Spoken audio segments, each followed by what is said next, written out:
पिछली गली से आने वाले साए ने अपने कदमों की रफ्तार तेज कर दी थी। आज उसे आने में काफ़ी देर हो चुकी थी।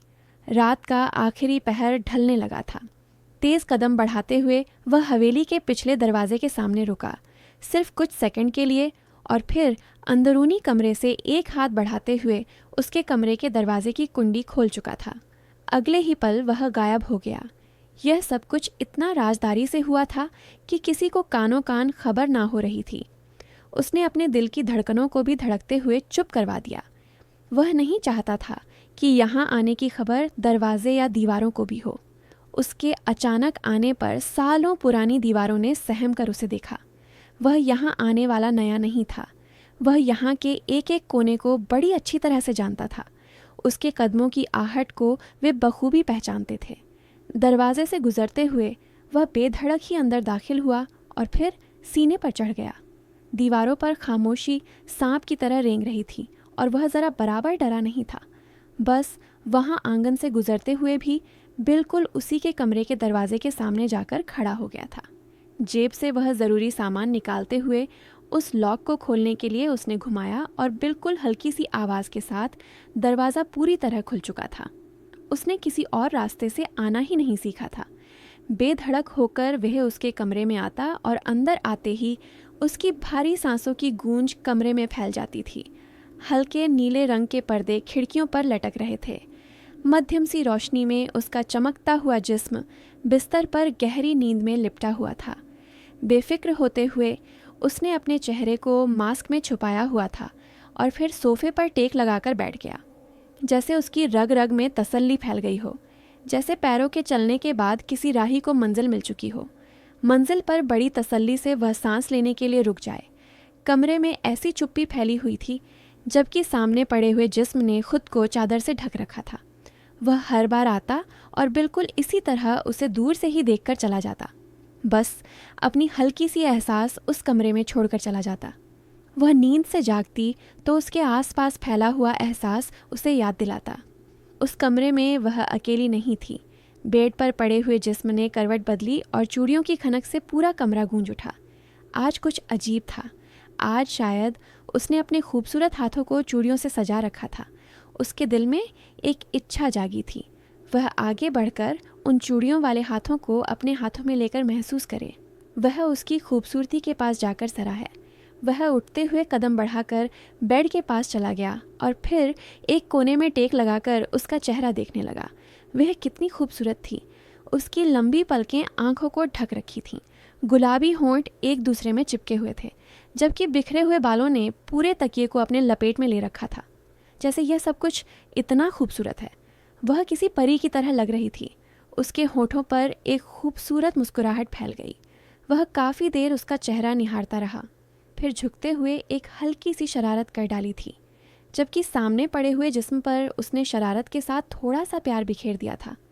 दोबारा करवट बदली, जैसे वह नींद में भी हल्की सी बेचैनी का शिकार हुई थी।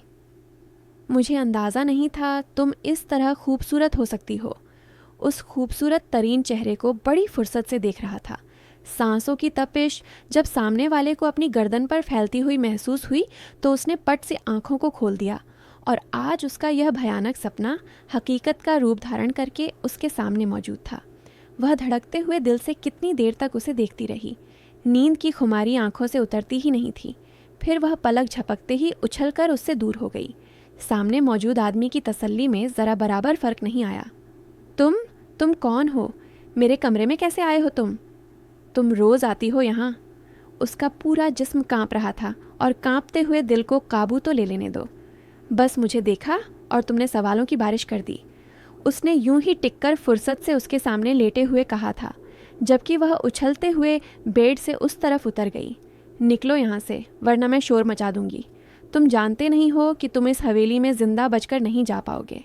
बेड के दूसरे किनारे से उतरते हुए उसे धमकी देते हुए कहर भरी आंखों से देख रही थी, जबकि वह बड़ी तसल्ली से उठा और कदम कदम चलता हुआ उसके पास आ गया। वह कदम पीछे हटाते हुए दीवार के साथ सिमट गई। मेरे पास मत आना, वरना मैं शोर मचा दूंगी। उसके बिल्कुल पास जाकर, इतना करीब कि वह उसके सांसों को अपने सांसों में घुलता हुआ महसूस कर रही थी। एक दूसरे के चेहरे को बिल्कुल साफ तौर पर देख रहे थे। भागने का कोई रास्ता नहीं था। वह दीवार के साथ चिपक कर खड़ी थी, अपने दिल को कांपने से रोक रही थी। उसने खुद को मजबूत किया।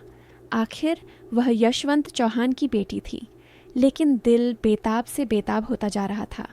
मैं तो चाहता हूँ कि तुम हवेली वालों को जगा दो, ताकि उन्हें पता चले कि उनकी बेटी के कमरे में रात गए एक अजनबी बरामद हुआ है। आखिर इस हवेली से मेरे पुराने हिसाब भी तो करने हैं ना। जाने वह किसकी बात कर रहा था, वह समझ नहीं पाई। उसकी आंखों में डर था। जब उस आदमी ने उसके मुंह पर जोर से हाथ रखा और झुकते हुए उसकी गर्दन पर अपने होंठ रख दिए, वह कौन था, कहाँ से आया था और उससे क्या चाहता था। आज से पहले वह उस अजनबी से बिल्कुल भी नहीं मिली थी और उसकी बढ़ती हुई मोहब्बतों पर उसका दिल हिल उठा था। उसने उसे खुद से दूर धकेल दिया था और फिर झुकते हुए फर्श पर बैठ गई। हे भगवान, यहाँ से चले जाओ। भगवान के लिए, तुम्हें भगवान की कसम है, मुझे बदनाम मत करो। मैं तुम्हें नहीं जानती। किस अधिकार की बात कर रहे हो? किसकी पत्नी हो, किसकी बेटी हो, मैं अच्छे से जानता हूँ। प्लीज़, मेरी इज्जत को 2 कौड़ी का करने के बाद तुम्हें कुछ नहीं मिलेगा। बस इस सदमे में रो रही थी। उसने झुकते हुए उसको कंधों से थामकर बेड पर बिठा दिया। मैं जो कुछ करना चाहता हूँ उसका मैं पूरा पूरा तुम पर अधिकार रखता हूँ, क्योंकि मैं तुम्हें पसंद करने लगा हूँ। यह कोई सहमति थी या फिर एक तूफान जो उसके दिल पर बिजली बनकर गिर गई। वह यशवंत चौहान की बेटी थी, राजकुमारी थी। उसे पसंद करने का किसी को भी अधिकार नहीं था। वह जानती थी कि उसे पसंद करने वाले आदमी को उसके पिता जिंदा नहीं छोड़ेंगे। तुम जो हो यहाँ से निकल जाओ, मेरी ज़िंदगी से भी दूर हो जाओ। उसने हाथ जोड़ लिए। सामने वाले ने उसके हाथों को थाम लिया। वह ठहरे हुए शब्दों का मालिक आदमी न जाने कितने दिनों से उसकी सोच पर अपना असर छोड़ रहा था, जिसकी मोहब्बत को वह रोज़ महसूस करती, जिसकी सांसों को वह अपनी गर्दन पर पड़ती हुई महसूस करती थी, जिनकी मौजूदगी के निशान उसे अपने कमरे में दिखाई देते थे। आज उसके सामने हकीकत का रूप धारण कर उसे पाने की इच्छा कर रहा था। उसके बालों से खेलते हुए उसने उसे पूरा बेबस कर चुका था।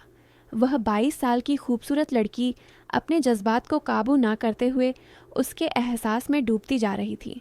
उसने रोते हुए उसे खुद से दूर रखना चाहा था। लाख विनती करने के बाद भी धमकियां दीं, उसे डराना चाहा, लेकिन वह शायद इतनी बहादुरी से आया था कि उसे अपनी मौत का भी कोई डर नहीं था। वह रात रंगीनियों में डूबी हुई थी। उस आदमी ने उसे सहारा दिया, उसके होठों पर किस करते हुए उसके गर्दन पर आया और फिर हर हद पार करते हुए उसकी धड़कनों पर काबू कर गया। उसने नरमी से उसके बालों को संवारा था।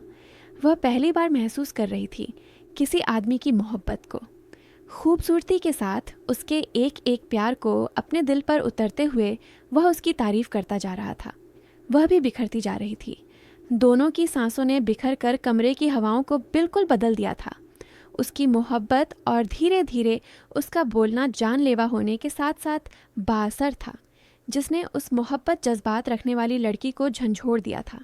उस रात नरमी से खुद में समेटने के बाद वह देर तक उसे अपने सीने से लिपटाकर उसके बालों में उंगलियां चलाता रहा। वह रोती रही इतनी देर तक, जितनी देर तक उसके दिल का गुस्सा ना उतरा।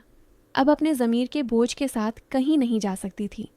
उसके साथ जो कुछ हो चुका था वह बर्दाश्त के लायक नहीं था। उसे विश्वास था जिस दिन हकीकत खुलेगी उस दिन वह जिंदा गाड़ दी जाएगी। भगवान के लिए अब मेरी ज़िंदगी में, मेरे सपनों में, मेरे ख्यालों में, इस कमरे में कभी ना आना। तुम्हें भगवान की कसम है। वह झुकते हुए उसके पैरों से लिपट गई। उसने पहली बार उस पर तरस दिखाते हुए खुद को उससे दूर कर दिया। मैं तुम्हें यह कसम तो नहीं दे सकता कि मैं दोबारा तुम्हारे एहसास और मोहब्बत और तुम्हारे करीब नहीं आऊँगा, लेकिन तुम्हें इतनी कसम ज़रूर दूंगा कि अब अगर आऊँगा तो सरेआम आऊँगा। आज से तुम्हें पाने के बाद छुप छुप कर मिलने का तमाशा ख़त्म हुआ। मैं तो तुम्हें जानती भी नहीं हूँ। आखिर तुम कौन हो? उसने एक बार फिर सवाल दोहराया। वह झुकते हुए उसके कान के पास हल्की आवाज़ में बोला था, आर्यन। इस नाम के आदमी से वह पहली बार मिली थी। वह तो किसी आर्यन को नहीं जानती थी। उसने सवालिया आंखों से उसकी तरफ देखा। तब तक वह मुस्कुराते हुए खिड़की फलांग गया। वह दौड़ते हुए खिड़की तक गई, लेकिन उसका नामो निशान भी वहाँ मौजूद नहीं था। वह जैसे हवा के झोंके की तरह उसके पास आया था। उसे खुद में समेटा और फिर इतना दूर चला गया। वह उसकी पीठ को भी नहीं देख सकी थी। दरवाजे के पास किसी गार्ड ने उसे देख लिया था। एक हल्का सा शोर उठा और फिर लुप्त हो गया था। वह धड़कते हुए दिल के साथ खिड़की बंद किए ज़मीन पर बैठी रही। ना जाने क्यों उसे विश्वास हो चुका था कि आज इस बदनाम जिंदगी की शुरुआत से उसका पर्दाफाश हो जाएगा। लेकिन सुबह होते ही यह समस्या दबा दी गई। कुछ नौकरों के क्वार्टर में अफवाहें फैल गई थीं, लेकिन इस बात को चुपके से सबने दबा लिया था, क्योंकि अगर कोई होता तो ज़रूर कैमरे की नज़र में आ जाता। वह ऐसा चालाक आदमी था जो कैमरे की आंखों से भी बच निकला था। 6 दिन तक वह अपने कमरे से बाहर नहीं आई, बुखार में पड़ी रही। यह यशवंत चौहान की सबसे बड़ी बेटी थी। उसके छोटे 2 भाई थे। घर में सब उसे बहुत ही प्यार करते थे। वह इस वक्त कॉलेज में पढ़ाई कर रही थी, जिंदगी अच्छे तरीके से जी रही थी। उसे किसी चीज़ की कोई कमी नहीं थी, लेकिन वह हमेशा डरती थी। यशवंत चौहान बहुत ही गुस्से वाले आदमी थे। वह उनकी पाबंदियों में जकड़ी हुई थी। ख़ास तौर पर लड़कियों के लिए वह ज़रा सी भी लापरवाही को बर्दाश्त नहीं करते थे। उसे भी अपने पिता की इज्जत बहुत प्यारी थी, जो 5 साल से इलाके में अपनी धाक जमाए हुए थे। लोग उनकी बहुत इज्जत करते थे। यहाँ के लोग अपना हर फैसला उनके नाम कर देते। अब जो कुछ उसके साथ हो चुका था, उसे सिर्फ इस बात का गुमान था कि अगर ज़िंदगी में यह बात खुल गई तो उसके पिता खड़े खड़े ही उसे गोली मार देंगे। आखिरी मौका दिए बिना ज़रूर वह सच भी नहीं जानना चाहेंगे। उस शाम वह रज़ाई में लिपटी हुई बेड पर पड़ी थी जब दुर्गा देवी ने कमरे के दरवाजे पर आहट दी, फिर अंदर चली आईं। उसके पास बेड पर बैठते हुए उसके सिर के बालों को सहलाने लगीं। उसे थोड़ी परेशानी होने लगी। रहने दो मम्मी, प्लीज़। उसने नरमी से उनका हाथ हटा दिया। क्या हुआ मेरी जान, तुम 4 दिनों से किस तरह मुरझाई सी गई हो? मुझे बताओ, क्या कोई परेशानी है? उनके शब्द नरम थे। या फिर मैं निखिल से कहती हूँ कि तुम्हें कहीं घुमाने के लिए ले जाए, वहाँ तुम्हारा दिल भी लग जाएगा और तबीयत भी ठीक हो जाएगी। नहीं मम्मी, मुझे कहीं भी नहीं जाना, मैं ठीक हूँ, प्लीज़ आप परेशान ना हो। उसने उन्हें तसल्ली दिलवाई थी। यह कह तो दिया था। सच तो यह था कि वह उस वक्त किसी से भी बात नहीं करना चाहती थी, और शायद उसे इसके लिए माँ बाप का सामना करना भी काफ़ी मुश्किल हो गया था। तुम्हारे पिता तुम्हारे कमरे में नहीं आए, वह परेशान हैं। इतने सालों के बाद हवेली में एक परेशानी ने सिर उठाया था। जब यह अंदेशा उनके दिल से ख़त्म हो जाएगा, तब वह खुद अपनी बेटी की देखभाल के लिए आएंगे। उसने आंखों को मूंद लिया। वह कुछ देर सोना चाहती थी। दुर्गा ने झुककर उसके माथे पर किस किया और फिर वहाँ से चली गई। वह अपनी रुई सी आंखों को खोलकर दीवारों को घूरने लगी। 5 दिनों से उसका यही हाल था। उसने हर एक से बातचीत छोड़ दी थी। कॉलेज से भी उसने छुट्टी ले रखी थी। वह सिर्फ रेस्ट करना चाहती थी। उस किस्से को सर से झटकना चाहती थी, लेकिन शायद वह नहीं जानती थी यह तूफान उसके सर से उतारना इतना आसान नहीं था। यह नहीं जाने वाला था। जाने वाले ने अपनी ऐसी पहचान छोड़ी थी और ऐसा एहसास छोड़ा था। उसके बदन के रेशों रेशों पर अपने निशान छोड़ गया था, जो इतनी आसानी से नहीं मिट पाएंगे। यह कोई पहली बार नहीं हुआ था जब उसके कमरे में कोई आया था। करीब पिछले 21 दिनों से ना जाने क्यों उसे एहसास होता जैसे रात कोई उसके कमरे में मौजूद होता है। चाहने के बावजूद वह गहरी नींद में आंखें नहीं खोल पाती और कुछ दिन तो उसने अपना वहम और सपना समझकर झटक दिया। लेकिन जब समस्या हद से ज़्यादा बढ़ी तो उसे फिक्र होने लगी। उसके कमरे की हल्की फुल्की चीज़ों के साथ छेड़छाड़ हो रही थी। उसकी डायरी पर लिखे हुए कुछ शब्द, उसके कानों में गूंजती हुई बातें। यह कोई सपना या वहम नहीं हो सकता था। आने वाले को उसने उस रात आखिरकार पकड़ ही लिया था। उस रात वह देर तक जागती रही। वह जानना चाहती थी कि आखिर कौन है जो इतने बेधड़क तरीके से उसके कमरे में आता है। सोने से पहले वह हर खिड़की, हर पर्दे को अच्छी तरह से बंद कर लिया करती थी, लेकिन उसके बावजूद सुबह कोई ना कोई निशान मौजूद होता। वह अब डर में रहने लगी थी। घर में अगर इस बात के बारे में किसी को बताती तो यह ज़रूर बात का बतंगड़ बना दिया जाता। इसलिए वह अभी खुद इस मामले पर गौर करना चाहती थी। उस रात वह देर तक इंतज़ार करते करते गहरी नींद में उतर गई जब वह उसके कमरे में आया और आखिरकार उसे पकड़ने के साथ साथ वह सब कुछ हो गया जो नहीं होना चाहिए था, जिसका अब कोई भी उपाय मुमकिन नहीं था। उसके पिता के दिल में एक बार शक ने जगह ले चुकी थी। वह हर एक को सबकी निगाहों से देखता रहता था, जब तक कि उनके सामने बात क्लियर नहीं हो जाती। उसे इस बात का विश्वास था कि अपने पिता के शक की जिद में वह भी ज़रूर आएगी, उससे भी ज़रूर पूछताछ होगी। आखिर हवेली की समस्या थी, इतनी आसानी से बिल्कुल नहीं जाने दिया जाएगा। अगर यूं ही सर्दी का बहाना करते हुए अपने कमरे में कैद रहती तो ज़रूर उसके पिता को उस पर शक हो जाता। इसलिए वह रात में डिनर पर कमरे से बाहर आई। अगली सुबह कॉलेज जाने के लिए भी वह तैयार थी। उस दिन घर से निकलते हुए अजीब सा डर उसके दिमाग पर सवार हो रहा था। पहले जहां वह बहादुर, निडर होकर अपनी समस्याओं पर बातचीत करती थी, वहीं अब वह डर में रहने लगी थी। उसे यूं मालूम होता था जैसे वह किसी की नज़रों की पकड़ में महसूस हो रही हो। उसे यूं लगता था जैसे कोई उसका पीछा कर रहा हो, जैसे कोई है जो उस पर पूरी नज़र रखता हो। आखिर कौन? और जवाब आर्यन पर आकर रुक जाता। वह सोच सोच कर अब पागल हो चुकी थी, लेकिन उसे आर्यन नाम के आदमी के बारे में कुछ भी मालूम नहीं था। वह शानदार पर्सनालिटी का मालिक भी था, पूरा मर्द था जो किसी के दिल पर भी राज कर सकता था। वह उसके होशो हवास पर सवार था। उस दिन कॉलेज से आई तो फ्रेश होने के बाद बाहर चली आई।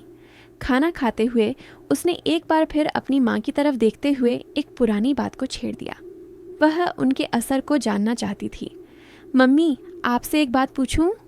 उसका सब थोड़ा गंभीर था। दुर्गा देवी ने सिर उठाकर उसके मासूम चेहरे को देखा। 100 बातें पूछो मेरी प्यारी बेटी, उन्होंने बेहद नरम शब्दों में कहा। तुम्हें कभी ख्याल नहीं आया कि पापा को अपने दोस्त के बारे में भी छानबीन करनी चाहिए? वह कहाँ हैं, उनका बेटा, और फिर उसके साथ जुड़ा हुआ वह रिश्ता? उसने बात को बड़े ही तरीके से अधूरा छोड़ दिया जब उसकी माँ के चेहरे की रंगत पीली पड़ गई थी। तुम्हारे पिता खुद उन बातों को अच्छी तरह से जांच पड़ताल करते आए हैं। आज तुम्हें कैसे बैठे बैठे अपने अंकल का ख्याल आया? उनके घर में भाविका आंटी की बातें कम ही होती थीं, और अगर होती भी थीं तो उसके पिता के ना रहते हुए, क्योंकि उसके माँ बाप दोनों में से कोई भी भाविका आंटी की बातें नहीं सुन सकते थे। उन्होंने जो कुछ हवेली के साथ किया था और हवेली को जो ना मिटने वाला दाग दिया था, वह कभी नहीं भूल सकते थे। यशवंत चौहान को तो इस बात का विश्वास था कि उनके दोस्त देवेंद्र सिंह की जवान मौत के पीछे भी भाविका का ही हाथ होगा, तो उन्होंने अपने बच्चों को भी उस नाम से सिर्फ नफरत करना ही सिखाया। रही बात उनके बेटे की, तो यशवंत चौहान कभी भी उसे भूल नहीं सकते थे। उन्हें विश्वास था वह उसे ढूंढने में कामयाब हो जाएंगे। आखिर उनकी बेटी का उसके साथ गहरा रिश्ता था। बस वैसे ही मुझे उनका ख्याल आ गया, उनके बारे में पूछना चाहिए। क्या आप जानती हैं उनके बेटे का नाम क्या था? क्यों, तुम नहीं जानती क्या? उन्होंने उल्टा सवाल दाग दिया। मम्मी, मैं उस वक्त बहुत छोटी थी। उसके बाद इस घर में उनकी कभी बात ही नहीं हुई। तो क्या आप मुझे बता सकती हैं? दुर्गा देवी उसके करीब से उठकर खड़ी हुई। उन्होंने चेहरे पर गुस्सा सवार कर लिया।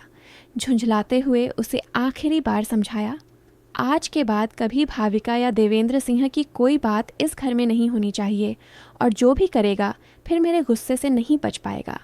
तुम्हारे पिता खुद सब कुछ देख लेंगे। तुम्हें उन लोगों के लिए फिक्र करने की कोई ज़रूरत नहीं है, और ना ही उन पुराने रिश्तों को कुरेदने की। अगर तुम्हारे पिता को अर्जुन मिल भी गया तो तुम्हारा बचपन का रिश्ता ख़त्म करवाएंगे और तुम्हें डिवोर्स दिलवा देंगे। वह कभी भी अपनी बेटी को उनके हाथों में नहीं सौंपना चाहते जिन हाथों की परवरिश भाविका ने की हो। भाविका को वे कभी इस लायक नहीं समझते। तुम ना जाने यह बात लेकर क्यों बैठ गई हो? उसकी माँ को ना जाने किस बात पर गुस्सा आया था। वह चुप हो गई थी। अगर उस लड़के का नाम आर्यन था तो यह विवान कौन था?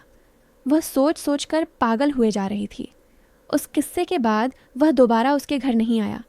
यह एहसास भी सुकून देने के लिए काफ़ी था, वरना उसने सोच लिया था वह किसी और कमरे में शिफ्ट हो जाएगी। कई रातों तक वह डर से जागती रही, लेकिन अब उसे विश्वास हो गया कि अब दोबारा वह नहीं आएगा। तो वह खुद को उस डर से बाहर निकालने की कोशिश में लग गई, लेकिन शायद यह सब कुछ इतना आसान नहीं था। उस दिन कॉलेज की छुट्टी थी। वह देर तक सोई रही। तबीयत कुछ भारी होने की वजह से वह कमरे में ही रही। लंच पर नौकरानी उसे बुलाने के लिए आई। वह चकराते हुए सिर को थामे हुए बाहर आई। उसका चेहरा पीला पड़ा हुआ था। दुर्गा देवी के साथ साथ उसके पिता ने भी नोट किया था। उन्हें लगा शायद वह पढ़ाई का स्ट्रेस ज़्यादा ले रही है। जब अचानक उसे ज़ोरदार चक्कर आया, वह लड़खड़ा गई। दुर्गा देवी ने उसे थाम लिया। तुम ठीक हो गुड़िया? यशवंत चौहान जल्दी से उसकी तरफ बढ़े थे। दुर्गा ने सहारा देकर उसे अपने कमरे तक पहुंचा दिया। यशवंत चौहान से कह दिया गया था कि वह फैमिली डॉक्टर को घर पर ही बुला लें, उसकी तबीयत ठीक नहीं लग रही है। कुछ ही देर के बाद डॉक्टर घर पर आ गई। उन्होंने उसकी बड़ी बारीकी से जांच की। दुर्गा देवी उसके पास ही बैठी हुई थी, फिक्र में दिखाई दे रही थी, जबकि वह आंखें मूंदे अपने दर्द में डूबे हुए शरीर को संभाल रही थी। डॉक्टर ने फिक्रमंदी से पलटकर दरवाजे में खड़े हुए यशवंत चौहान को देखा था। सब ठीक है ना डॉक्टर साहिबा, हॉस्पिटल लेकर चलें? उनके चेहरे पर फिक्र थी। बड़े साहब सब ठीक है, आप बाहर जाइए, मैं बात कर लेती हूँ दुर्गा मैडम से। यह डॉक्टर उनकी घरेलू डॉक्टर थीं। कई सालों से उनके घर में आती जाती थीं और उनकी दुर्गा देवी से काफ़ी अच्छी बातचीत भी थी। उनके कहने पर वे चुपचाप बाहर चले गए थे। डॉक्टर ने दुर्गा देवी के कान में जो बात कही थी वह किसी आफत से कम नहीं थी। वह अपनी जगह सुन्न होकर बैठी रह गईं। उन्होंने नज़रें उठाकर डॉक्टर के चेहरे पर देखा, फिर उन्हें दूर धकेल दिया। यह क्या बकवास कर रही हो? दुर्गा देवी की आवाज़ इतनी धीमी थी कि डर में डूबी हुई थी। दीवार भी सहम गई। उसने पट से आंखें खोल दीं। माफ़ी चाहती हूँ दुर्गा देवी, लेकिन यही हकीकत है, ये पेट से है, इनको वीकनेस भी बहुत ज़्यादा है। दुर्गा देवी ने मुंह पर हाथ रख लिया। अभी तो तुमने कह दिया, लेकिन आज के बाद अपनी ज़ुबान से यह शब्द मत निकालना। जिस तरह चुप से आई थी, इसी तरह चुप से चली जाओ। उनके चेहरे की रंगत पर वह चुप से सिर झुकाए अपना बैग उठाकर बाहर निकल गईं। तब वह उसकी तरफ बढ़ी और उसे हैरानी से बाजुओं से पकड़कर बिठा दिया। यह डॉक्टर नेहा ने क्या कहा है? उनकी आंखें फटी की फटी ही रह गईं और शब्द बिल्कुल डर में थे। मैं कुछ नहीं जानती मम्मी, वह रो रही थी। उसी वक्त दोबारा यशवंत चौहान अंदर दाखिल हुए थे। सब कुछ नॉर्मल कर दिया गया। उन्होंने अपने पीले पड़ते चेहरे को छुपा लिया था। डॉक्टर नेहा बता रही थीं, कमज़ोरी काफ़ी ज़्यादा है और पढ़ाई का दबाव भी है। उनका शब्द ना जाने क्यों कांप रहा था। यशवंत चौहान उनके चेहरे को देखते रहे। मेरा इरादा है कि उसे कुछ दिनों के लिए कहीं घूमने भेज दो और पढ़ाई से छुट्टी दिलवा दो। इसका रेस्ट करवा दो, वह ठीक हो जाएगी। उन्होंने आगे बढ़ते हुए बेटी के सिर पर हाथ रखा। भगवान सब ठीक करेगा और तुम ठीक हो जाओगी। अभी रिलैक्स करो, आराम करो। वह खुद भी उसकी तबीयत को लेकर परेशान थे, जैसे उन्हें एक शक ने आ घेरा हो, जैसे उन्होंने दुर्गा देवी की छुपी हुई बातों का एक पन्ना झांक कर देख लिया हो। लेकिन यह मुमकिन नहीं था।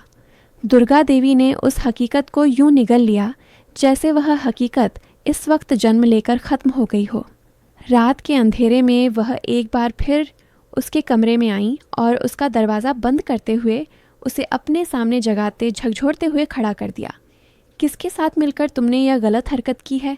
अगर मुझे नहीं बताओगी तो पिता के हाथों मार खाओगी।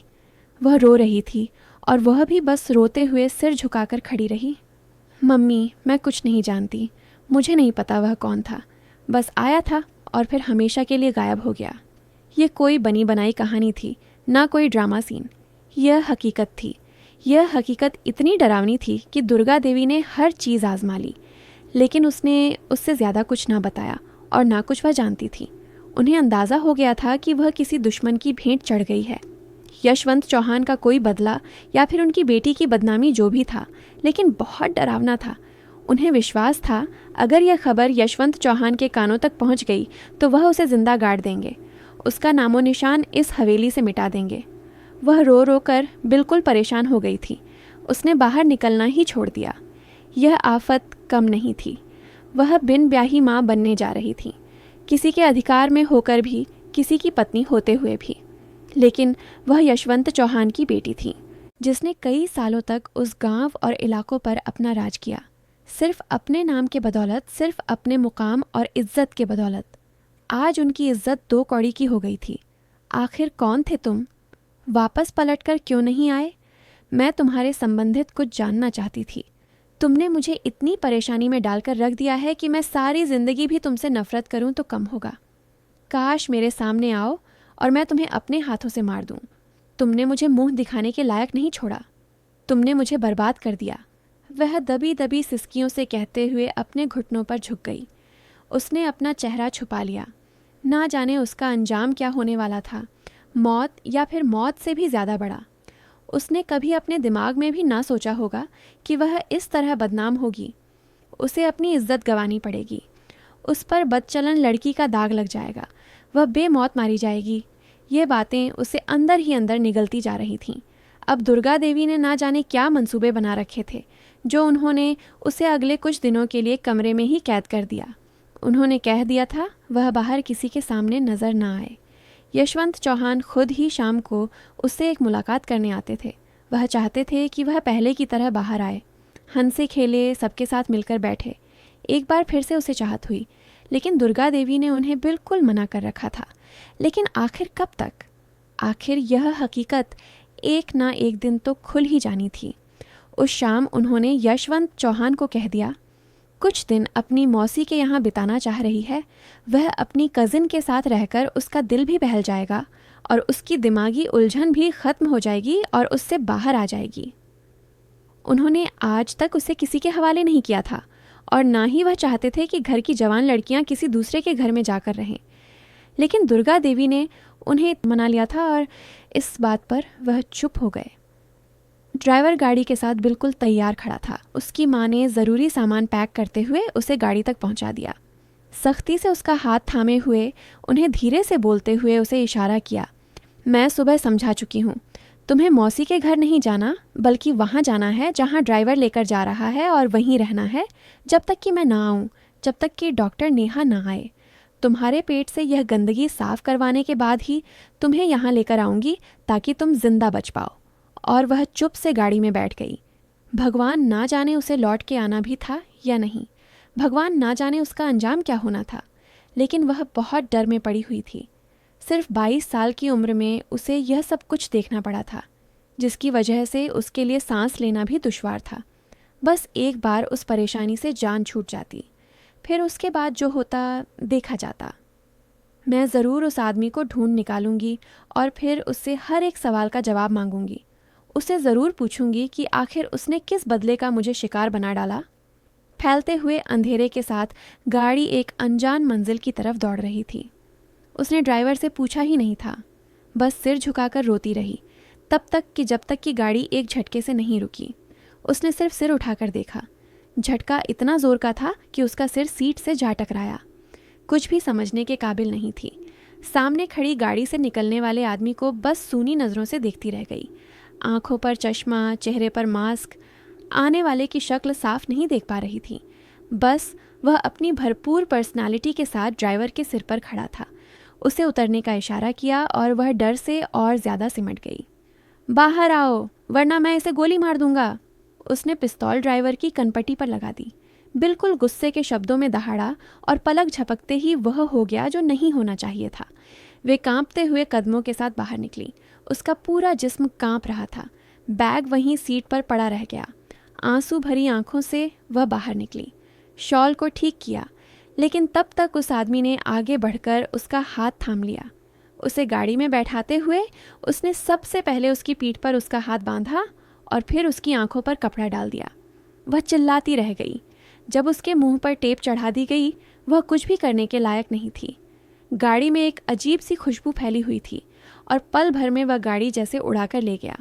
ड्राइवर बेचारा हक्का बक्का सा वहीं खड़ा रह गया। अगर वह वापस पलट कर जाता तो शायद यशवंत चौहान के हाथों मारा जाता। ऐसा नहीं था कि यशवंत चौहान की दुश्मनी ज़्यादा थी। वह कभी भी किसी गार्ड के साथ बाहर नहीं जाते थे, लेकिन आज जो कुछ हुआ था वह उनकी इज्जत पर एक गहरा धब्बा था। रात के अंधेरे में गाड़ी हवेली लौटी। हवेली में तो हंगामा ही अलग था। यह खबर सबके लिए जानलेवा थी, लेकिन दुर्गा देवी तो बस आसमान से गिरने के बाद खजूर पर अटक चुकी थीं। हवेली की डूबी हुई रात में कितने सालों के बाद एक बार फिर वही किस्सा दोहराया गया, जो किस्सा आज से कितने साल पहले उस हवेली की दीवारों में चुनवाया गया था, जिस किस्से को भुलाने के लिए आज उस किस्से को दोबारा दोहराया गया था। यह कहानी बहुत दिलचस्प रहने वाली है।